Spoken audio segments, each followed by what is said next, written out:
Salut, c'est Romaric. Dans cette vidéo spéciale 5 mois de voyage, que je fais encore plus en retard que la dernière fois, ce qui est un signe que l'on pourrait interpréter comme bon ou au contraire comme mauvais, parce qu'en fait, il y a des va-et-vient dans la création, l'envie de partager ce genre de choses. Et le fait est que j'arrive pas à déterminer à quoi c'est lié précisément. Je pense que c'est lié au temps. Tu vois, par exemple, aujourd'hui, il fait soleil. Et du coup, j'ai envie de faire cette vidéo. C'est quelque chose de rare, le soleil ici. Ça fait 2 semaines, un peu plus de 2 semaines, que je suis arrivé en Russie. C'est à peu près un peu moins de 3 semaines que j'ai franchi la frontière. Et je dois avouer que j'ai pas vu souvent le soleil. Et je vois pas souvent de couleurs. J'ai pas visité beaucoup de villes, en fait, je suis resté dans une seule, qui s'appelle Belgorod. Voilà, c'est une petite ville. Et je t'avoue que le temps frais, le manque de soleil, la neige tout le temps, il y a toujours de la neige autour, tu vois, c'est quelque chose d'assez étonnant, ne participent pas vraiment à mon énergie créative. Alors là, j'en profite.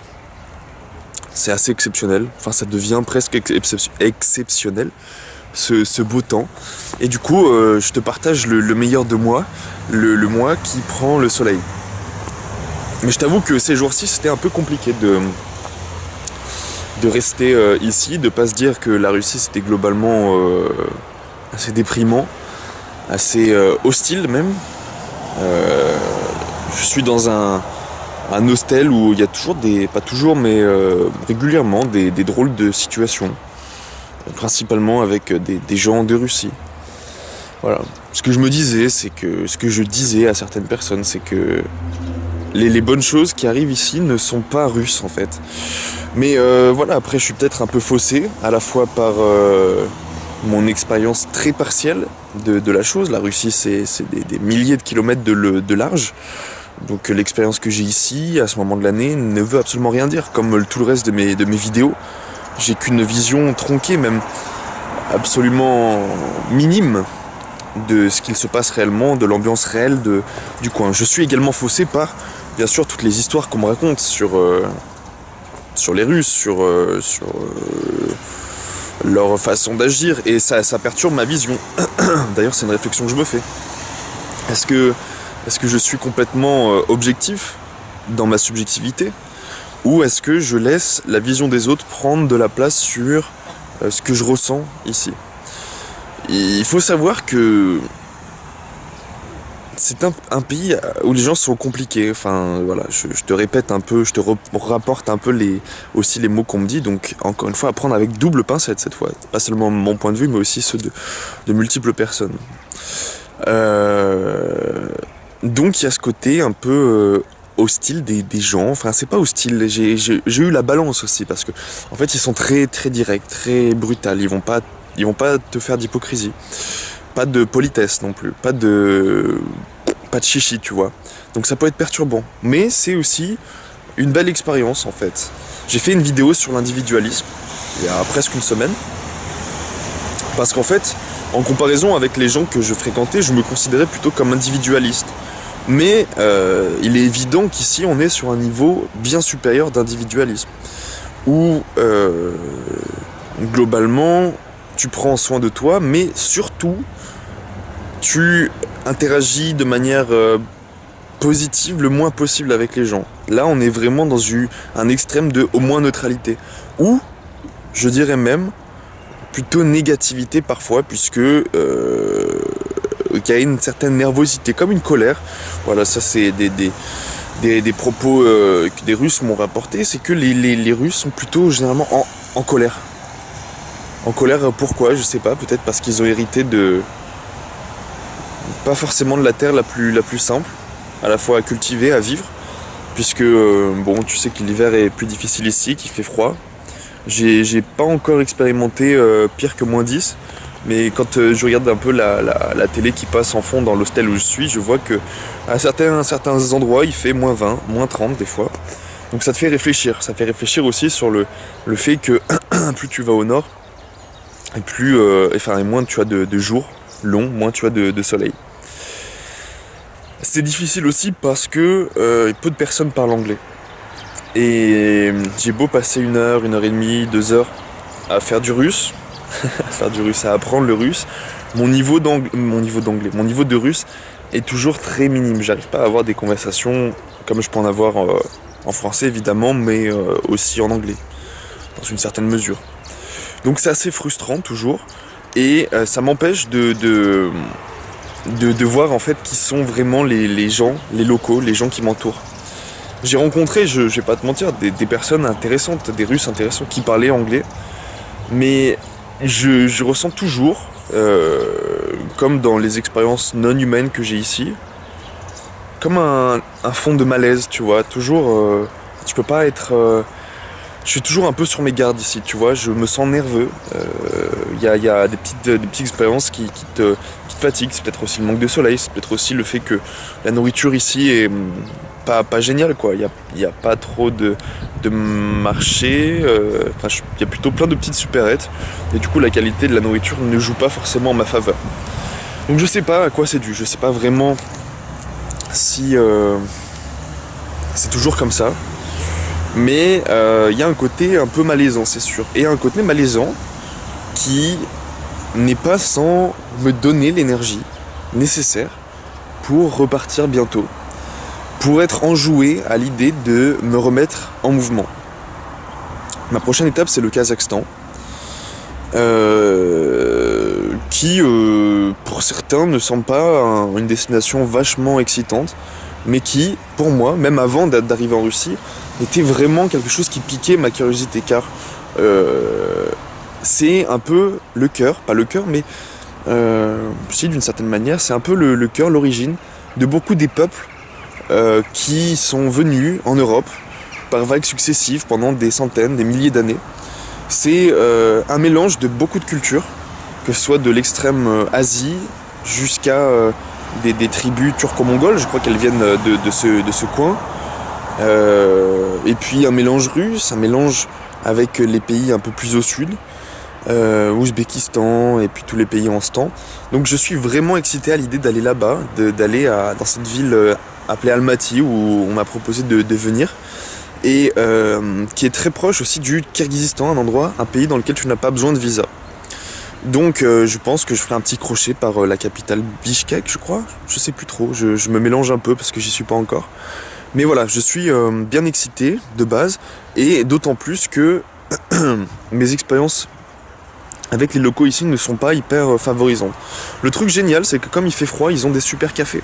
Et ça tu peux chiller comme tu veux. Mais j'ai tendance à croire qu'il vaut mieux ne pas rester trop longtemps au même endroit, car il y a toujours cet aspect où, à partir du moment où les gens vont faire un effort, pour toi ici, ils vont attendre quelque chose en retour. C'est cette forme que j'appelle extrême individualisme, mais c'est pas cette forme que je pratique. Quand bien même, après ressentir ce très fort caractère indépendant, où je me débrouille par moi-même et les gens n'ont pas intérêt à altérer avec mon bien-être, qui est le propre, du coup, j'ai l'impression de ce coin, en tout cas de la Russie. Mon individualisme me semble assez normal, assez tranquille, tu vois. Assez sain, même. Contrairement à celui-ci où tu ne prends pas soin des autres. Parce que mon individualisme est avant tout, pas avant tout, mais en partie motivé par le fait d'être positif pour mon environnement. Quand je me sens pas hyper en forme, quand j'ai envie d'être seul et que rester avec les autres ne va faire que accroître ma nervosité, je pense que le fait de s'isoler, de prendre du temps pour soi, de faire ce que l'on veut faire est globalement positif pour l'environnement. Bref, donc je dis pas que tous les Russes que j'ai rencontrés sont désagréables, j'ai eu des bonnes expériences ici mais plutôt ailleurs. J'entends que j'ai rencontré des Russes qui viennent d'autres endroits. Un qui vient d'une petite république, une région. Parce qu'en fait, la Russie, c'est assez drôle. Il y a des oblasts, comme des régions chez nous, et puis il y a aussi des républiques qui ont une certaine forme d'indépendance. sont culturellement bien différentes du cœur même de la Russie. Ce qui donne en fait à la Russie vraiment un côté très cosmopolite que je crois, enfin en tout cas moi je sous-estimais. J'avais tendance à croire que la Russie c'était un pays très fermé, qui c'est très fermé, mais à l'intérieur de la zone ex-soviétique, il y a quand même une très belle ouverture, un très beau mélange de cultures, de différentes régions, de différentes personnes. Et c'est vraiment en jouant, réjouissant de voir que il y a bien ce mélange, tu vois. Par exemple, il y a des gens qui viennent de Mongolie, qui peuvent parler, enfin de pays proches de la Mongolie, qui parlent avec des gens qui sont plus européens, Ukraine et Biélorussie, tu vois. Donc il y a vraiment un beau mix de cultures. Et donc du coup, j'ai rencontré des gens assez sympas qui venaient pas du coin, mais qui m'ont donné envie de redonner des chances, plusieurs chances, à la Russie, de pas me laisser abattre par ce froid humain et climatique. J'ai envie d'aller visiter ces régions plus perdues, ces régions dont tu n'as jamais entendu parler, même si j'irai pas y passer beaucoup de temps malheureusement maintenant, car l'appel du terrain se fait ressentir, l'appel de la région, l'appel de ma ville, de ma région, l'appel du travail pour améliorer mes conditions de vie et puis celles de mes racines, de l'endroit d'où je viens. Je t'avoue que ça joue aussi peut-être le froid, le fait d'avoir une certaine mélancolie, de se dire ah, je serais bien là-bas, même si je sais qu'actuellement c'est gris et c'est froid aussi. Mais voilà, je vais pas m'attarder, je crois avoir déjà la date de retour, parce que j'ai envie de travailler sur certaines choses dans un environnement confortable, en fait adapté à mes besoins, parce que n'ayant pas énormément voyagé dans ma jeunesse, je dirais en France, oui, j'ai voyagé, mais je suis rarement sorti, j'ai peu de contacts à l'extérieur du territoire. Donc je t'avoue que je me sens vraiment le fruit de cet environnement. Et il y a peu de choses, il y a peu d'endroits où je me suis senti à ce point confortable, pour l'instant, au point d'oublier que le meilleur endroit qui soit fait pour moi, c'est chez moi. Donc, j'ai l'impression actuellement de planter des petites graines à droite à gauche, et je parle pas de génétique, du moins je pense pas, même si je sais que c'est pas quelque chose qui m'effraie, mais j'ai l'impression de planter des petites graines pour des voyages futurs, ou pour que des gens viennent me voir par la suite, parce que je me sens vraiment enrichi, même par les mauvaises expériences que j'ai avec les gens, au niveau d'un certain lâcher-prise, un lâcher-prise sur certains aspects, pas sur tous. Au contraire, il y a certaines expériences qui me confortent dans le fait que oui, je peux être individualiste, oui, je peux prendre du temps pour moi, oui, je sais que le travail que j'ai envie d'entamer n'est pas mauvais, que j'ai raison de croire en ce que je fais, et voilà, ce genre de choses. Mais aussi, il y a un certain lâcher-prise sur justement la réaction qu'ont les gens, le fait de prendre avec une certaine distance, et au contraire d'être très chaleureux, de renvoyer la chaleur que même de manière minime les gens peuvent envoyer. Donc je sème des petites graines pour des futurs voyages, des futures régions du monde dont j'avais jamais entendu parler, mais que en rencontrant d'autres personnes, je suis maintenant excité de découvrir, tu vois. Et puis par rapport à la suite, oui, j'ai encore un mois et demi. En fait, pour être précis, j'ai... Waouh, ça n'est pas beaucoup, attends. On est en février. J'ai en gros 2 mois, un peu plus de 2 mois, à encore me déplacer au Kazakhstan, un petit peu de Kirghizistan, Tadjikistan, je sais plus, puis revenir en Russie, parce que malgré tout, j'ai là des très bonnes motivations de rester, de revenir. Et puis ensuite, je vais aller à Grenoble et sur mon terrain pour travailler les projets qui me tiennent à cœur, les projets auxquels je crois. Le terrain et le balcon. Et le balcon, c'est pour rire. Et aussi l'urbaniculture, le fait de prendre des petits bouts de terrain dans la ville et puis de les entretenir. Voilà, c'est un peu mes projets pour la suite. Je pense que j'ai fait un peu le tour de ce que je voulais dire, de ce que j'avais en tête. Maintenant, tu vois que j'ai pas eu...